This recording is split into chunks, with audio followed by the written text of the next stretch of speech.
ഓം സർവത്ര ഗോവിന്ദനാമസങ്കീർത്തനം ഗോവിന്ദ ഗോവിന്ദ സർവത്ര ദേവീനാമസങ്കീർത്തനം ശ്രീമഹാദേവ്യൈ നമഃ. ഓം ഗം ഗണപതയേ നമഃ.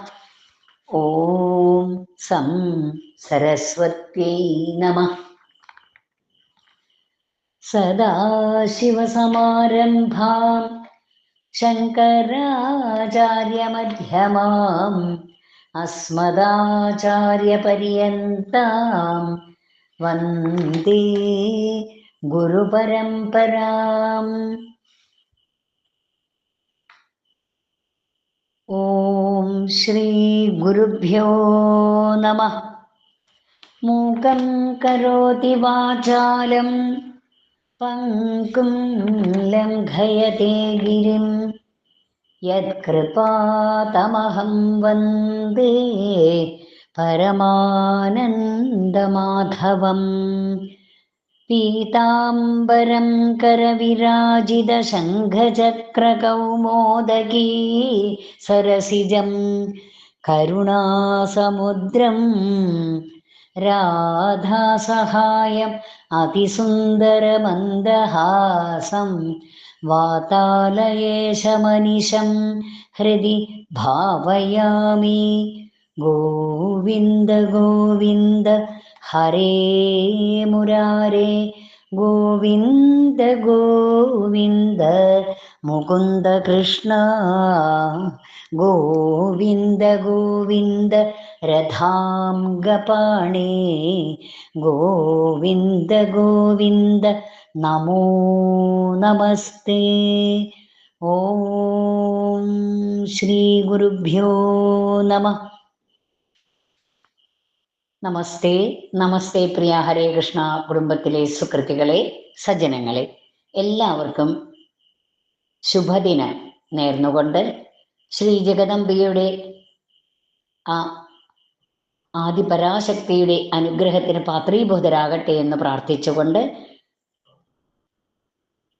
ഇന്നത്തെ ദേവീനാരായണീയം പഠന ക്ലാസ്സിലേക്ക് നമുക്ക് പ്രവേശിക്കാം. ദേവീനാരായണീയം ദേവിയുടെ അനൽപമായ കാരുണ്യത്തിൻ്റെ കഥകൾ പറയുന്ന അതിമനോഹരമായിട്ടുള്ള ഗ്രന്ഥമാണ്. പാലേലി ശ്രീനാരായണൻ നമ്പൂതിരി എന്ന പണ്ഡിതനായ ഭാഗവതോത്തമൻ ദേവിയുടെ ഇഷ്ടഭക്തൻ. അദ്ദേഹം ദേവിയോട് സംവാദ രൂപത്തിൽ സംസാരിച്ചുകൊണ്ട് എന്ന രീതിയിൽ എഴുതിയതായ സ്തോത്രകാവ്യം ദേവീനാരായണീയം. അതിനെ ഭഗവാന്റെ അനുഗ്രഹത്തിന്റെ ഭാഗമായിട്ട്, അല്ലെങ്കിൽ ഭഗവതിയുടെ അനുഗ്രഹത്തിന് പാത്രമായിട്ട്, ആ അനുഗ്രഹം ലഭിക്കുവാനായിട്ട് ഇതാ അനുസ്മരിക്കുവാൻ, ഭഗവത് അനുഗ്രഹത്തിന്റെ ഭാഗമായിട്ട് നമുക്ക് അനുസ്മരിക്കുവാൻ ഭാഗ്യം ലഭിച്ചിരിക്കുകയാണ്. ഭഗവാന്റെയും ഭഗവതിയുടെയും അനുഗ്രഹം എല്ലാ സജ്ജനങ്ങൾക്കും ലഭിക്കുമാറാകട്ടെ എന്ന് പ്രാർത്ഥിക്കുന്നു. ഇന്നത്തെ പഠന ക്ലാസ്സിൽ ദശകം 9 ഭുവനേശ്വരി ദർശനം. അതിൽ 1, 2, 3, 4, 5, 6, 7, 8 ഈ ശ്ലോകങ്ങളുടെ എല്ലാം പാരായണം, പദച്ഛേദം, അന്വയം, വ്യാഖ്യാനം എന്നിവയെല്ലാം നാം അനുസ്മരിച്ചു കഴിഞ്ഞു. ഇന്ന് 9, 10, 11 ഈ 3 ശ്ലോകങ്ങളുടെ പാരായണം, പദച്ഛേദം, അന്വയാർത്ഥം, വ്യാഖ്യാനം എന്നിവയാണ് നാം പഠിക്കുവാൻ ഉദ്ദേശിക്കുന്നത്. ദേവീനാരായണീയം ദശകം 9 ഭുവനേശ്വരി ദർശനമാണ്. ഭുവനേശ്വരിയെ ത്രിമൂർത്തികൾ കാണുന്ന അതിമനോഹരമായിട്ടുള്ള ഒരു രംഗം, അതാണ് 9ാമത്തെ ദശകത്തിൽ ഭാഗവതോത്തമനായ ശ്രീ പാലേലി നാരായണൻ നമ്പൂതിരി വിസ്തരിച്ച് വരച്ചു കാണിക്കുന്നത്.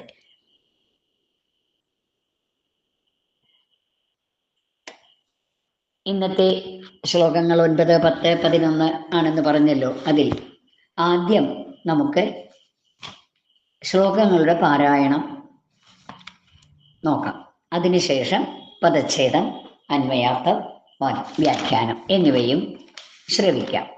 ആദ്യം ശ്ലോകങ്ങളുടെ പാരായണം. ഹരേ കൃഷ്ണ. ഓം ശ്രീ ഗുരുഭ്യോ നമഃ. ശ്ലോകം 9 പാരായണം. ബാലഃ ശയാനോ വടപത്രയേക ഏകാർണവേ അപശ്യമിമാം സ്മിതാസ്യാം യയൈവ മാത്രാ പരിലാളിതോഹമേനാം സമസ്താർത്തിഹരാം വ്രജേമ. ശ്ലോകം 10 പാരായണം. രുദ്ധ്യാമഹേ ദ്വാരിയനി സ്തുവാമസ്തത്ര സ്ഥിതാ ഏവ വയം മഹേശീം ഇത്യച്യുതേനാഭിഹിതേ വിമാനസ്ത്വദ്ഗോപുരദ്വാരമവാപ ദേവി. ശ്ലോകം 11 പാരായണം. ആയാമ്യഹം ചിത്തനിരോധരൂപവിമാനതസ്തേ പദമദ്വിതീയം ന കേനചിത് രുദ്ധഗതോ ഭവാനി ത്വാമേവ മാതഃ ശരണം വ്രജാമി. സർവത്ര ഗോവിന്ദനാമ സങ്കീർത്തനം. ഗോവിന്ദ ഗോവിന്ദ. സർവത്ര ദേവീനാമ സങ്കീർത്തനം. ശ്രീ മഹാദേവീ നമഃ. ഓം ശ്രീ ഗുരുഭ്യോ നമഃ. ശ്ലോകം 9 പദച്ഛേദം നമുക്ക് നോക്കാം. ആദ്യം ബാലഃ ശയാനഃ വടപത്രേ ഏകഃ ഏകാർണവേ അപശ്യം ഇമാം സ്മിതാസ്യാം യയാ ഏവ മാത്രാ പരിലാളിതഃ അഹം ഏനാം സമസ്താർത്തിഹരാം വ്രജേമ. ആ പദങ്ങളുടെയൊക്കെ അന്വയവും അർത്ഥവും എന്താണെന്ന് നോക്കാം. ഏകാർണവേ, ഏക സമുദ്രത്തിൽ, അതായത് പ്രളയജലത്തിൽ, പ്രളയകാലത്ത്, വടപത്രേ ശയാനഃ, ഒരു വടപത്രം വെച്ചാൽ ആലില, ആലില, വടമെന്ന് വെച്ചാൽ അത് ആലാണ്, ആലിന്റെ പത്രേ, ആലിലയില് കിടന്നുകൊണ്ട്, ഏകഹ ബാലഹ, ഒരു ബാലനായ ഞാൻ, സ്മിതാസ്യാം ഇമാം അപശ്യ, പുഞ്ചിരി തൂകുന്ന ഈ ദേവിയെ കണ്ടു. യയാ ഏവ മാത്ര, ഈ ദേവി മാത്രമാകുന്ന മാതാവിനാൽ, ഈ ദേവി മാത്രമാകുന്ന മാതാവിനാൽ, അഹം പരിലാളിതം, ഞാൻ അന്ന് ലാളിക്കപ്പെട്ടു. സമസ്താർത്തിഹരാം, സർവ ദുഃഖ വിനാശിനിയായ ഏനാം വ്രജേമ, ഈ ദേവിയെ, ഈ അമ്മയെ നമുക്ക് സമീപിക്കാം. ഈ 9ാമത്തെ ശ്ലോകത്തിന്റെ വ്യാഖ്യാനത്തിലേക്ക് പ്രവേശിക്കാം.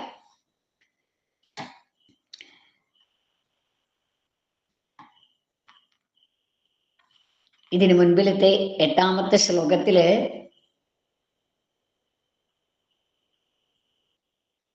മഹാവിഷ്ണു ബ്രഹ്മാവിനോടും മുക്കണ്ണനോടും എന്താണ് പറയുന്നത് എന്ന് വിസ്തരിച്ചു. അതായത് എന്താണ് പറഞ്ഞത്? അവരോട് പറയുകയാണ്, ഈ ദേവിയെ ഞാൻ കണ്ടിട്ടുണ്ട്. ദേവിയാകുന്ന പരമാത്മാവ് എല്ലാറ്റിൻ്റെയും ദൃക്കാണ്. ദേവി അഹേതുവാണ്, ഒരു കാരണത്തിൻ്റെ കാര്യമല്ല, മറിച്ച് സർവത്തിൻ്റെയും കാരണമാണ് ദേവി എന്ന്. ഇനി ഇവിടെ 9ാമത്തെ ശ്ലോകത്തിൽ എന്താണ് പറയുന്നത്? ഏകാർണവേ പശ്യമിമാം. പ്രളയകാലത്ത് വിഷ്ണുവാണല്ലോ പറയണത് ബ്രഹ്മാവിനോടും മുക്കണ്ണനോടും. പ്രളയകാലത്ത് ഞാൻ ഒരു ആലിലയിൽ കിടന്നുകൊണ്ട്, അപ്പോൾ ഞാൻ ഒരു ബാലനാണ്, ആലിലയിൽ കിടക്കുമ്പോൾ ഒരു ബാലനല്ലേ, അപ്പോൾ ആ സമയത്ത് ഒരു ബാലനായ ഞാൻ സ്മിതാസ്യാം ഇമാം അപശ്യാം, ഈ ദേവിയെ സ്മിതാസ്യാം, പുഞ്ചിരിക്കുന്ന ദേവിയായിട്ട് കണ്ടിട്ടുണ്ട്. ഈ ദേവിയാകുന്ന അമ്മ അഹം പരിലാളിതഃ, ആ സമയത്ത് ഞാൻ ബാലനാണല്ലോ, അപ്പോൾ എന്നെ വേണ്ട പോലെ ഒരമ്മ ഒരു കുഞ്ഞിനെ ലാളിക്കുന്നത് പോലെ എന്നെ വേണ്ട പോലെ ലാളിച്ചു കൊണ്ടിരുന്നു.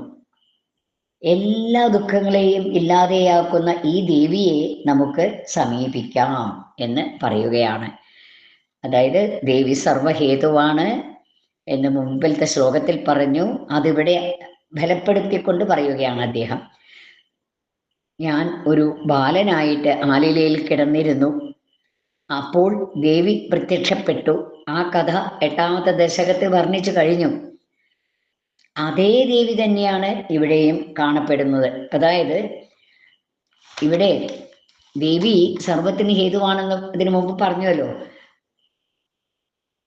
അതിവിടെ ബലപ്പെടുത്തിക്കൊണ്ട് പറയുന്നു. എന്താണ്? പ്രളയകാലത്ത് വിഷ്ണു എങ്ങനെയായിരുന്നു? ഒരു ബാലനായിട്ട് ഒരു ആലിലയിൽ കിടന്നു. അപ്പോൾ അവിടെ ദേവി പ്രത്യക്ഷപ്പെട്ടു. അതെല്ലാം കഴിഞ്ഞ 8ാമത്തെ അധ്യായത്തിൽ വർണ്ണിച്ചു. അതെല്ലാം നാം അനുസ്മരിച്ചു കഴിഞ്ഞു. അപ്പൊ അവിടെ പ്രത്യക്ഷപ്പെട്ട ആ ദേവി തന്നെയാണ് ഇവിടെയും കാണപ്പെടുന്ന ദേവി. എല്ലാം ലയിച്ചിരിക്കുന്ന ആ പ്രളയകാലത്ത് ദേവി ഇതേപോലെ പ്രവർത്തിച്ചു എങ്കിൽ തീർച്ചപ്പെടുത്താം പ്രളയം ദേവിക്ക് ബാധകമല്ല, ദേവി സർവകാരണഭൂതയാണ് എന്ന്. വിഷ്ണുവിന് അത് വളരെ പെട്ടെന്ന് തന്നെ മനസ്സിലായി. ഈ സത്യാവസ്ഥ ആർക്ക് മാത്രമേ അറിയുള്ളൂ? വിഷ്ണുവിന് മാത്രമേ ഈ സത്യാവസ്ഥ അറിയൂ. ബ്രഹ്മാവിനോ അല്ലെങ്കിൽ രുദ്രനോ ഇത് അറിഞ്ഞുകൂടാ. അതുകൊണ്ടാണ് വിഷ്ണു അവരോട് ഇങ്ങനെ പറയുന്നത് എന്ന് ഈ 9ാമത്തെ ശ്ലോകത്തിൽ വ്യാഖ്യാനിച്ചിരിക്കുന്നു. സർവം ശ്രീകൃഷ്ണാർപ്പണമസ്തു. സർവത്ര ദേവീനാമ സങ്കീർത്തനം. ശ്രീ മഹാദേവ്യൈ നമഃ. ഇനി 10ാമത്തെ ശ്ലോകത്തിന്റെ പദച്ഛേദം നോക്കാം. പദച്ഛേദം: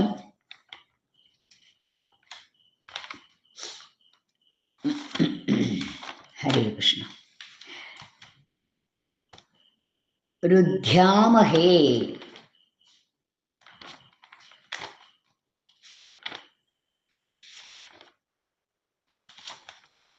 ദ്വാരി യദി സ്തുവാമഃ തത്ര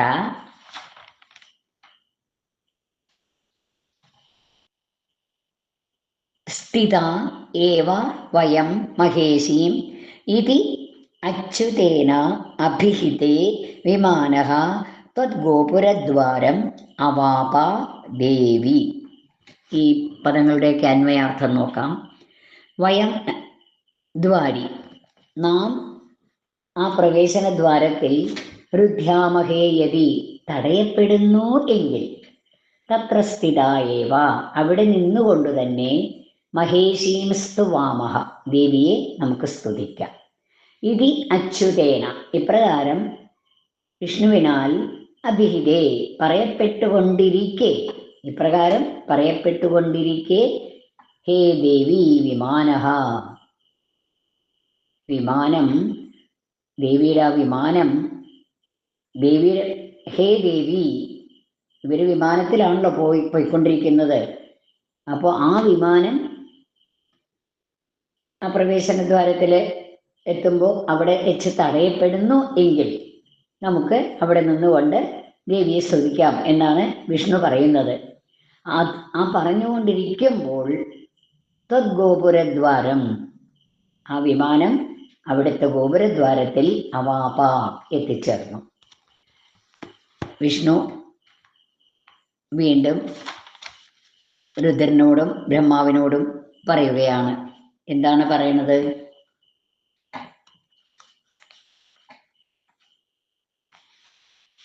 വയം ദ്വാരി രുദ്ധ്യാമഹേ യതി എന്ന് പറഞ്ഞു അല്ലെ ഇവിടെ ശ്ലോകത്തിൽ.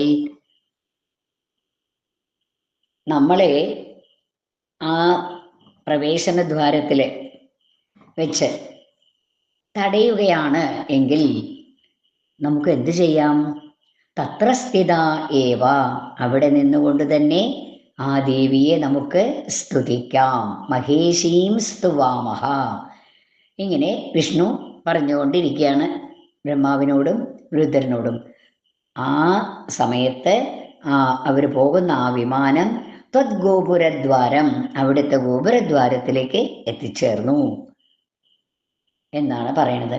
അതായത് വിഷ്ണു കഴിഞ്ഞ ശ്ലോകത്തിൽ പറഞ്ഞു ദേവിയുടെ സമീപത്ത് എത്താമെന്ന്. ഇനി അടുത്ത് എത്താൻ സാധിച്ചില്ലെങ്കിലോ ആ ഗോപുരദ്വാരത്തിൽ വെച്ച് അവിടെയുള്ള കാവൽക്കാർ നമ്മളെ തടഞ്ഞാലോ? തടഞ്ഞു നിർത്താമല്ലോ. ദേവിയുടെ ഗോപുരദ്വാരത്തിൽ എത്തുമ്പോൾ അവിടെ ദ്വാരപാലകന്മാരോ ഒക്കെ ഉണ്ടാവില്ലേ? ആ കാവൽക്കാർ നമ്മളെ തടഞ്ഞാലോ എന്താ ചെയ്യുക? നമുക്ക് അവിടെ നിന്നത് കൊണ്ട് തന്നെ ആ ദേവിയെ സ്തുതിക്കാം. ഇത്രയൊക്കെ പറഞ്ഞു വിഷ്ണു അവരോട്, ആ ബ്രഹ്മാവിനോടും രുദ്രനോടും ഒക്കെ പറഞ്ഞു കഴിഞ്ഞപ്പോഴേക്കും വിമാനം ഗോപുരദ്വാരത്തിൽ എത്തുകയും ചെയ്തു എന്നാണ് 10ാമത്തെ ശ്ലോകത്തിലൂടെ വിവരിച്ചിരിക്കുന്നത്. ഇനി 11ാമത്തെ ശ്ലോകത്തിന്റെ പദച്ഛേദം നോക്കാം.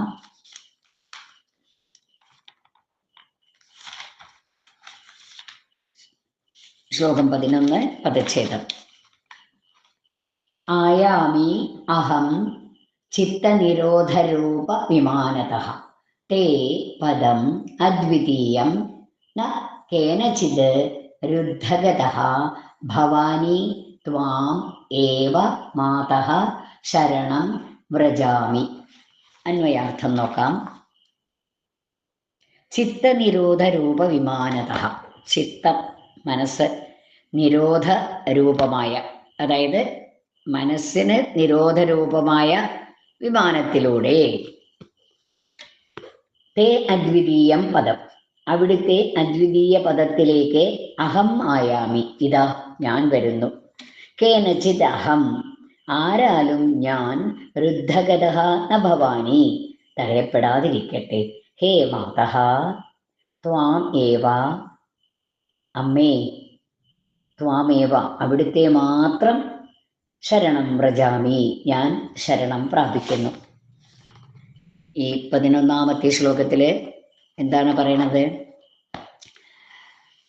ഗ്രന്ഥകർത്താവ് തൻ്റെ അവസ്ഥ കൂടി ദേവിയുടെ മുന്നിൽ അവതരിപ്പിക്കുകയാണ്. മനോനിരോധ രൂപം, അതാണ് വിമാനം.